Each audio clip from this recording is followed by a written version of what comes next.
Important facts का चर्चा कर लेते हैं थोड़ा सा, ठीक है ना।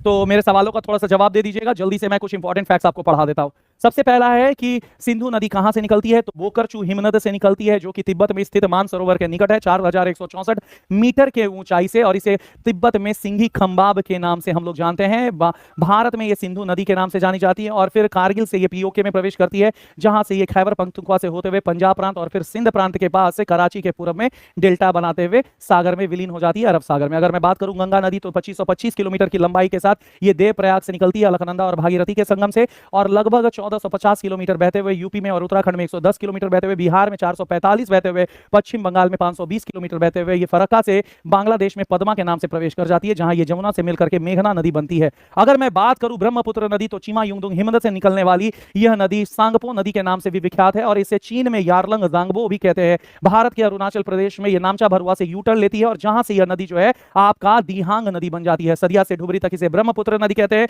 और ढुबरी के बाद ये बांग्लादेश में प्रवेश कर जाती है, जहां इस नदी को हम लोग जमुना नदी कहते हैं, जो पद्मा से मिलकर के मेघना बनाती है और विश्व का सबसे बड़ा डेल्टा सुंदरवन डेल्टा बनाती है। अगर दक्षिण भारत की अगर सबसे लंबी नदी का बात करें, तो गोदावरी नदी है, जिसकी लंबाई 1465 मीटर है। याद रखना 1465 किलोमीटर है, और ये आपके महाराष्ट्र के नासिक जिले के कहां से निकलती है, तो भैया आपके त्र्यंबकेश्वर से निकलती है। अगर कृष्णा नदी की बात करें, तो दक्षिण भारत की दूसरी सबसे लंबी नदी, जो महाबलेश्वर से निकलती है, महाराष्ट्र के सतारा जिले से, और ये जाकर के आंध्र में जाकर के डेल्टा बनाते हुए बंगाल की खाड़ी में गिर जाती है। अगर मैं बात करूं कावेरी नदी, तो कोगाडू जिला में चिरंगला गांव के कर्नाटक राज्य से निकलती है ये नदी। ये आपके लगभग 800 किलोमीटर बहते हुए, कई किताबों में 760 भी है, बहते हुए ये कुडलोर तमिलनाडु में डेल्टा बनाते हुए बंगाल की खाड़ी में मिल जाती है। अगर मैं बात करूं महानदी की, तो छत्तीसगढ़ के रायपुर जिले के सिहावा गांव से लगभग आपके 851 किलोमीटर लंबी नदी बहते हुए उड़ीसा में जाकर के डेल्टा बनाते हुए मिल जाती है, और इसी नदी पर भारत ही नहीं विश्व की सबसे लंबी बांध है, जिसका नाम है हीराकुंड बांध। और भागीरथी बिलांगना नदी पर भारत की सबसे ऊंची बांध है, जिसका नाम है टिहरी बांध।